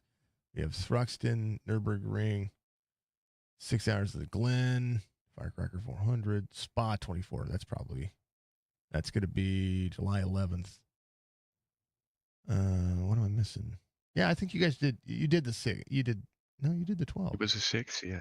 Hold on, I'm looking one more time. I'm going to see the completed ones. I just scroll down. Bathurst. The Sebring 12 was March 21st. So you're right. It was the 12. We haven't done the 6 yet? Yeah, okay, maybe that's what's coming up is the 6. Either way, this was still a good race. I mean, I enjoy watching. I get to sit back every once in a while. When I take my hydrate breaks, to sit here and sip on water and wait for a certain amount of time to pass and let the voice rest and just watch you guys drive around this racetrack. It's a lot of talent that I don't have, and it gives me an opportunity to try to understand road course racing just a touch more because, like I was telling Nate, this is tough for me. To take these long stints. I do this by myself, right? So I don't have that other driver to feed off of, or I don't have that, the on-track experience to get out here. My track knowledge is what carries broadcasts. It's finding, doing my homework and making sure I know do the research to make things, make sense. Well, you're certainly doing quite well. I enjoy your broadcast. I guess you're getting better all the time as well. I would say someone to learn from would be tune in, pay attention to Martin Brundle if you watch the F1. Mm-hmm. He's a very smart man and also just a good commentator. You learn a lot about road racing from someone like him specifically. He's really good. I just want more cars for you guys. Got to make it tougher on Nate. He's got to be able to pass more people. Yeah, sure. That'd be good. But look, I have to say on that though, what a shame for Wes. I gotta pump Wes up here. He qualified P2. That was I think from memory it was a 201.2. He did in qualifying. That was great. And he was driving well. And then he had that packet loss, and he dropped out. Yeah. He was doing so well. Look at his best. His quickest time in the race, 201.5. Mm-hmm. Right, that's right. That's quicker than McCaffrey there. He was having a hell of a race, and then he lost. Yeah, so that was such a shame. It was. Wes was doing great. He deserved a good finish there. I was heartbroken because one moment I look away and he's gone, and I'm like, "What happened here?" And I saw it and I was like, "Oh no!" You hate to see anybody go through a packet loss. we've all been there at some point. But when you're having such a good night and having such a good finish, it just, it can be deflating. But Wes did a great job, and I wholeheartedly agree. Your heart kind of breaks for him just a little bit, but nonetheless, these drivers doing a fantastic job. Everybody's learned from each other. Same thing that I told Nate. Seeing everybody be more competitive, being closer. The field is constantly changing of who's finishing where. Based on tracks they're comfortable at, but also based on the fact that once again everybody's just they're having fun and loving racing around each other. Yeah, I hope everyone's having fun. That's what it's all about. Good quality driving too. I mean, look, where's one incident there, Mm-hmm. and also Pat Green, who inherited third when Michael just took one too many penalties when he was messing around, I think at the end with Striker, so he was black flagged. Pat came up, but he was driving well anyway. He got within about 5 seconds. 2 incidents. Real clean work from Pat. The whole One race. for Nate as well. It's good. Yeah, good clean driving there. Yeah, that was, and I know the off track counted correctly for him that time because I watched it happen. SDK was correct. It was correct. Yeah, good. I sent a lot of feedback last week over to the folks over at SDK. I try not to post forums. I go directly to the source. You know what I mean? I'll complain all day long about it, but I will tell you that at the end of the day, I want this to run as smoothly for me because it makes my job easier to be able to do things for you guys. So I think that's the big tool. It's a big tool for me. Yeah. And it's not just to be pretty. It's it literally gives me all the information of what's happening on the racetrack. From the gap to the interval times, how many, if you guys took tires, if you didn't take tires, figuring out, on tracks and off tracks, whether or not you're on a dry or wet tire. It'll even tell me if you guys, if you're in a car that has push to pass, if you guys are using it or not. So those are tools that I need to know. And I want it to work appropriately, and I want it to look better. That's for sure. Yeah, I mean they'll work with you, I'm sure. I mean, when there's stakeholders involved and there's payment and all sorts of things, and they'll be keen to refine their product, I'm sure. Well, that and iRacing has to keep their algorithm doing the thing. It has to work properly. But David, give me shout outs, man. You got a P2 finish tonight, second of the point standings.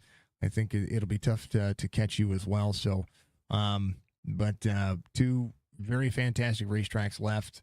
I kind of hoping for rain one more time this season. If not, at least we did a night to sunrise with a bunch of fog. Yeah, no, that was a good race. I enjoyed that. It was a good head out. I enjoyed it. Good race. And thanks for everyone for turning up and having a drive, driving well today. Thanks always to yourself, mate, and your business there, Signature Esports. Thanks to you and thanks to your broadcast. It's always good. I always enjoy watching it. Thanks to the Chopp'N It Up podcast. And just a shout out to Nate this time. Great run, mate. That's as I said, I think that's the best race I've seen you put together. So that's fantastic. Well done to Pat for coming in third. Hard luck, Michael. And hard luck, Wes, mate. That's such a shame. You were driving so well. But yeah, look, thanks everyone. I look forward to those last couple of rounds. They should be fun. I think it'll be good. Mount Panorama is Nate says it's his kryptonite, so you guys got to put it to him. Yeah, we'll do our best, mate. I like it. All right, brother. We'll see you next week. Congratulations. Thanks, Chase. That is Mr. Steiner coming home. P2 tonight. Last but not least, this guy was on a roll as well. 8 spots gained, actually 9. So you actually would be the hard charger tonight, and that is based on everything that that I see. Since you took over third, furthest back of the field, worked your way up to third after a black flag. I talked about it earlier in the race. I said anything can happen, even in the final corners of this racetrack, and Pat, you come home third. Congratulations, man. You had a bad fast car tonight. You were doing something here, and I know that you and the team absolutely love this racetrack. Yeah, it's a pretty good racetrack for us. I think for the past couple of years or so, we've run this the endurance race. So I say with all those laps, we got good enough practice. Honestly, I wasn't expecting to finishing third. I was content with finishing fifth, maybe fourth place. There, I was trying to catch Caffrey in the end, and I was thinking he ran out of gas, but sounded like he got a penalty. So I thought he ran out of fuel as well. I was like, oh, man, he's coming around the corner. This might be a photo finish here for just coming to pit road for fuel. Yeah. Go ahead. Sorry. Oh no, that's fine. I was saying when I crossed the line there, it said fourth place, so I was just getting ready to just close up everything, and then I checked the standings again. It said third, so I said let me hop over to the broadcast room so I can get ready to get called up to the booth.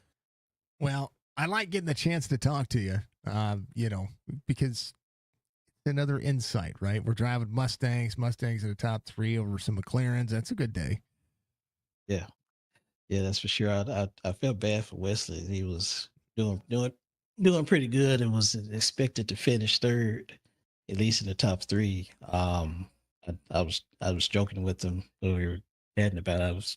I was telling him I was gonna try and catch him, but when I noticed he was like 30 or 40 seconds ahead towards the closing laps, I said no, he's gonna finish third and well earned it. I don't know if you know he had headset issue, and it knocked him out of the racing server. So that's how he was able to gain another spot out of that. So felt bad for him. He had deserved that finish. So. He did. He ran really well tonight, and I think every one of us said it ourselves that Wes is kind of the honorary third tonight because of what he had going on, and but that's nonetheless racing is racing. The race isn't over till it's over. You could have a mechanical malfunction on the real racetrack, and it'll turn you to this. Do you drive without being able to hear? And I've had it too because I have my Razor headset, and it's a wireless headset. It sometimes interferes with the actual internet. Yeah, and I'm like, why? And I was telling Wes, I said, well, I didn't, I was thinking if headset disconnects, I didn't think it would interfere with anything else, but I guess I was proved wrong about that. As normally, I just race with the wired headset, even though I have a wireless. Yeah, that's what I do when I call races because I don't want anything bad to happen. Right. Yeah, it's enough with your screen flashing with all the cars everywhere, and as I've been knocked out of the races from a wheel freezing up and not being able to do anything and had to reset that and I get knocked out. So just try and eliminate as many future problems as possible. I've tried to future-proof my PC, but I keep finding out that they keep releasing bigger and badder things, and people keep trying to push envelopes on this simulator. I don't know if I'm excited or if I'm scared or terrified of the new engine, the new graphics engine that iRacing's trying to come out with for the simulator. Yeah, I just got my computer a few months ago, so hopefully it doesn't take away too many frames. Even with the rain alone, they could take away a little bit. I saw my temperatures when you guys ran in the rain with 16, 18 cars that day. I was like, ow! I don't get 60 frames.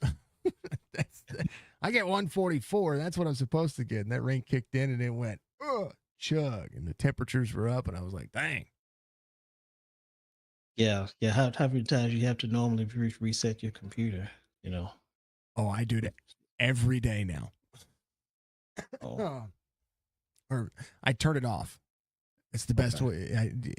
I will tell everybody that when it comes to calling races, I'll do all the work. If I need to work at Photoshop or After Effects or Adobe or anything like that, I do that. And then if I need to call a race after I've done anything on my computer, I shut my computer down.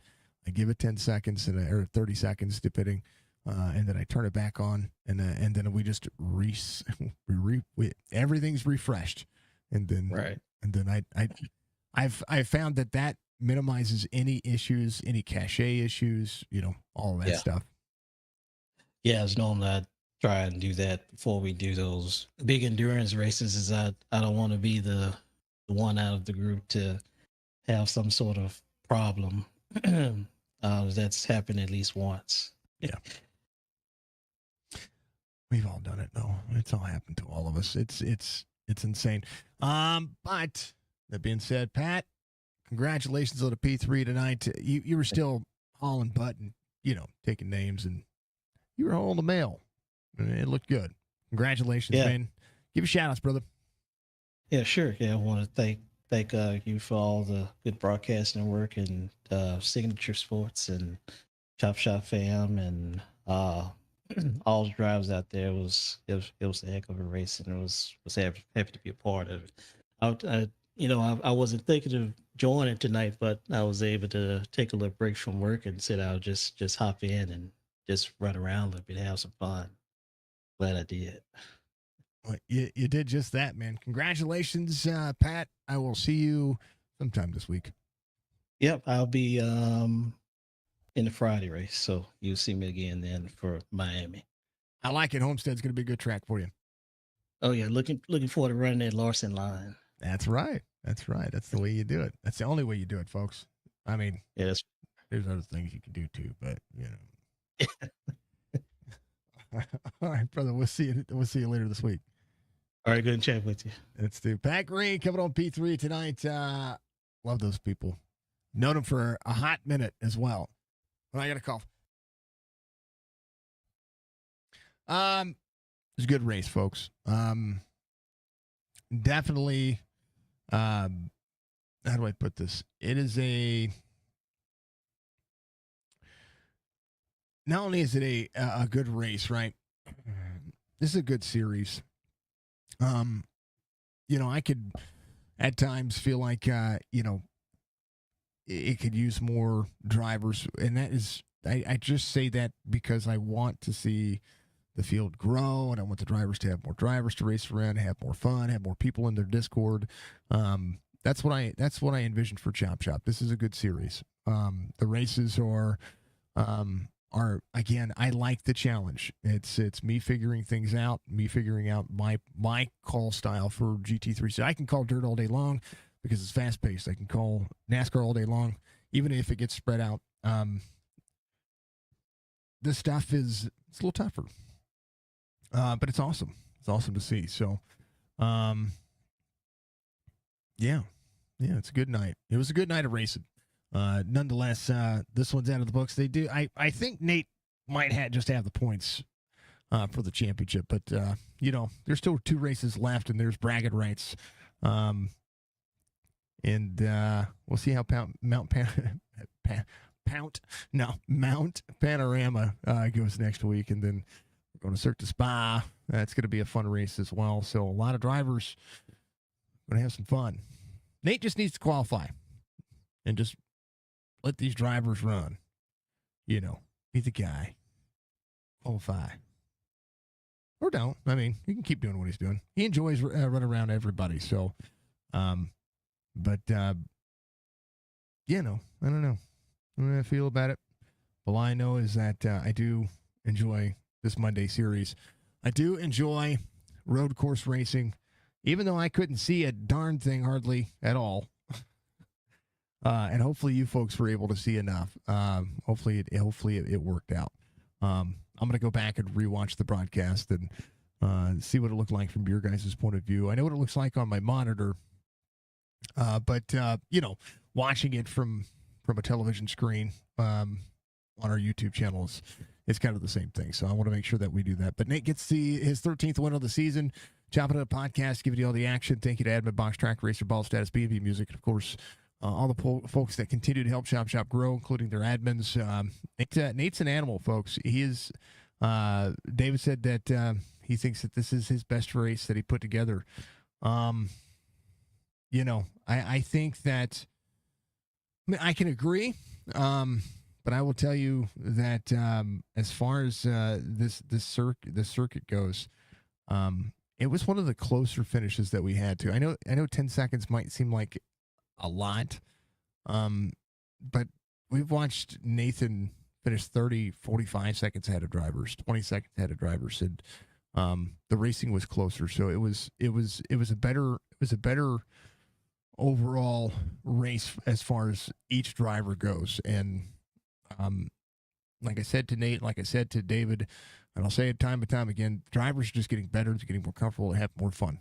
And I want to see more of you guys out there running this series.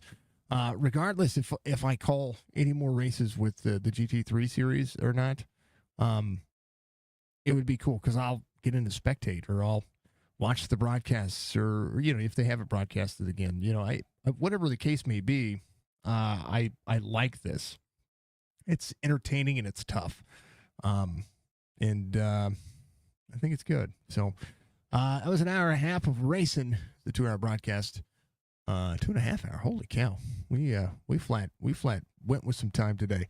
I like it. Y'all are amazing. So thank you very much to everybody for being out there. We've appreciated each and every one of you for putting up a show and putting up with me. And and I tell you what, I'm excited to continue to strive to move forward with the way the series is. All of these series are growing, and especially Chop Shop. The more effort we give Chop Shop, the more that they can, the more that we're going to see them just flourish. I mean, they're already one of the coolest leagues that we've been able to call for, outside of our own and outside of the ones we still continue to call racing for. I wish I could call everybody's races. If I could spend, even if it were replays, if I could spend my day just calling races and then posting them, and calling races and posting them, I'd do that too. Be amazing to see. So, but outside of that, folks, be good, be safe, be kind of the sport factor of life. We'll see you tomorrow for a little Jess and I stream. We're going to game together tomorrow, since Chop Shop's truck series has their first bye week. And they'll be back for Tuesday next week. Wednesday, we'll be back again with Sim 500. Thursday, the Dirt Series. And then I think Williams Grove this week. Friday, Homestead. Saturday, Homestead, I believe. And then Sunday Fun Day. And then, of course, the Amp Racing Series gets their season opener. Happy Mother's Day to every mother out there. We're going to say it every day. That's just the way it is. So make sure that, you love your mother. Keep loving your mother. We love y'all. Appreciate you. Thank you, Budgie, for being out there. Thank you, of course, to our sponsors, Lunatic Designs, Chop Shop Racing, and, of course, Muscarella Enterprises. I didn't talk about Muscarella a lot today, and normally I'm all over it. So make sure you check out what Musk has got going on. Use Signature 25 if you're buying a PC out there on select items, of course. Yeah. It was good. It was a good race. Jeez, you can barely see the headlights. It's crazy. I love this race. I love you guys. I look forward to seeing you in the next one. Peace out. We'll see you.